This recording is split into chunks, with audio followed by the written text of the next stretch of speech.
Founded in the 10th century by the Viking lineage, you would have heard of its fairy tale castles and modern colored houses.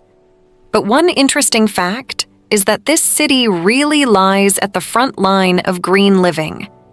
In fact, the city wants to be the world's first carbon-neutral capital by 2025. Welcome to Copenhagen, the capital of Denmark. Can you imagine a city where ancient Viking roots meet sleek modern design, where bikes outnumber cars, and you can dive into a harbor that is clean enough to swim in? Sounds like a dream. But is it all talk, or is the reality way more beautiful? The currency of the city, the Danish kroner, symbolizes the medieval past with the picture of Margrethe II, Denmark's then queen, who interestingly had the second longest reigning period after Queen Elizabeth II. The weather may be cold here, most of the time, having a long winter and mild summer, but the warmth in people and the charm of the streets make up for it. And speaking of charm, did you know that Copenhagen boasts one of the world's oldest amusement parks, the Tivoli Gardens, which even inspired Walt Disney in the creation of Disneyland? But before all else, we need to get to Copenhagen. How? Getting to Copenhagen is easy, thanks to Copenhagen Airport being one of Europe's busiest but most efficient airports. With it being only 8 kilometers away from the city center, it is a hub that connects the rest of Europe and beyond. But here comes the best part. It's possible to get from the airport to the city center in just 15 minutes by metro or train. It is fast, easy, and best of all, eco-friendly. One might consider taking a taxi, but be prepared. Copenhagen has some of the highest taxi rates in the world. Would you pay more than $50 for a 10-minute ride? The metro, buses, and trains are very clean, very punctual, and not at all complicated to figure out. But to really travel like a native, grab a bike. In Copenhagen, your commute doubles as a workout. No gym membership is needed. With over 390 kilometers of bike lanes, Copenhagen is one of the most bike-friendly cities in the world. And yes, a full-on 50% of locals commute by bike, no matter the weather. Love discovering new places? Stay in the loop. Subscribe for more adventures. What are the best places to stay? First up is Vesterbro. Can you imagine staying in a place where craft breweries, designer boutiques, and street art meet historic cobblestone streets?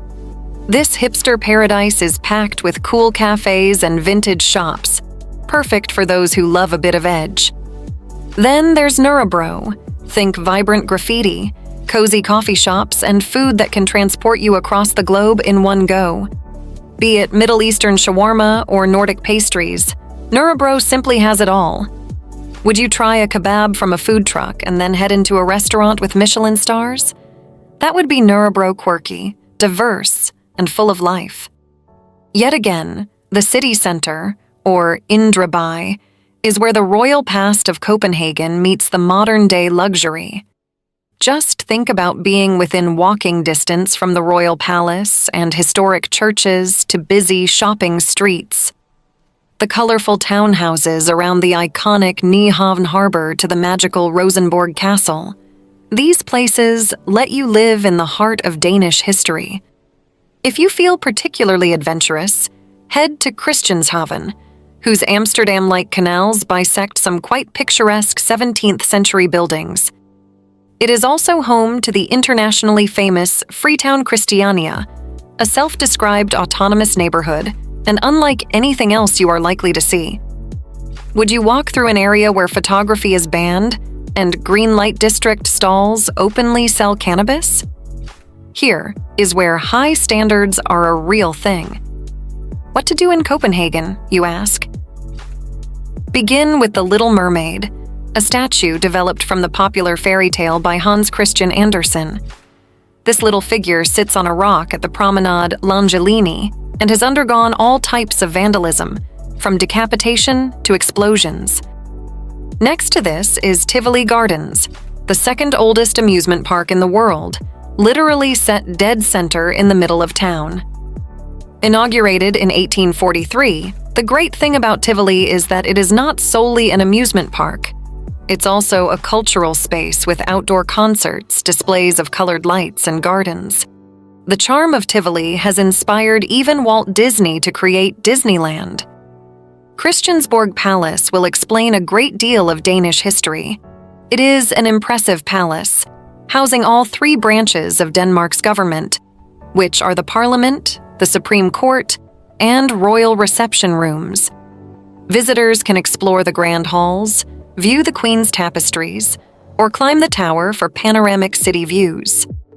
Amalienborg Palace gives an insight into the Danish monarchy's life, a winter residence of the royal family. Here, one will find a complex of 4 buildings in Rococo style, encircling the great courtyard. Do not miss a traditional spectacular sight every day at this place, the change of guard. The National Museum of Denmark is a spot for any person who has a curiosity for history, housing items from the Viking and medieval times, as well as ancient relics. It features the Trundholm Sun Chariot, which is 3,500 years old, and exhibitions on the history of Denmark. Is this a credible story that this museum values some of the oldest and most valued exhibits in the world? Finally, pay a visit to the waste-to-energy plant, Copenhagen, which also serves as an urban recreation center. Ski, hike, or even climb the world's tallest climbing wall on top of a power plant. It perfectly symbolizes the innovative spirit of Copenhagen and commitment to sustainability.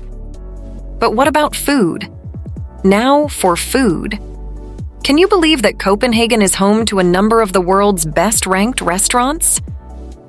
Noma, the 4-time winner of World's Best Restaurant, redefined Nordic cuisine through its hyper-local, foraged ingredients.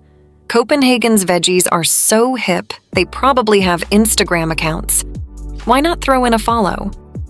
Copenhagen's food scene is very diverse, from mouth-watering street food at Refn, the city's biggest street food market, to classic Danish smørrebrød, an open-faced sandwich. There's something here for everyone. And here's an insider's tip. Try a Danish hot dog at one of those very usual pølsevogn hot dog stands in town. You wouldn't think such a humble thing as a hot dog would be one of the favorite things to eat in Copenhagen, but honestly, it's practically gourmet. Would you like to try one with crispy onions, pickles, and remoulade on top? Well, that is a taste of Denmark you should not miss. Craving more travel secrets? Like and subscribe. Now, before you leave, here are some of the best tips that will make your visit really smooth. To begin with, nobody tips in Copenhagen. The staff get paid well, so tipping is absolutely optional. Next, remember that it is easy to get around Copenhagen because of its small size and the flat landscape. You almost never need a car. Most of the attractions are within walking or biking distance. Finally, be prepared for high prices. Yes, Copenhagen is expensive, but it is definitely worth the quality of life and the experience one is going to have in this country. And although taxis are costly, the public transportation system is excellent. But why not join in the locals' way of living cycling through the city? In fact, it is one of the best means of exploring hidden corners of Copenhagen. Copenhagen is one city, one experience, that marries history, culture, and modern innovation in a way all its own. From scenic canals and palaces to royal culinary scenes and vibrant neighborhoods, Copenhagen beckons to be explored and indulged in for all its charm. So, would you be cycling on cobblestone streets, having world-class Nordic cuisine, and diving into a clean city harbor, all in one day? Well, in Copenhagen, it's not just possible but expected. Whether lured in by its historic allure, by its forward-thinking green initiatives, or by simply the warmth of its people, Copenhagen surely will capture your heart. So are you ready for the best leg day you'll experience?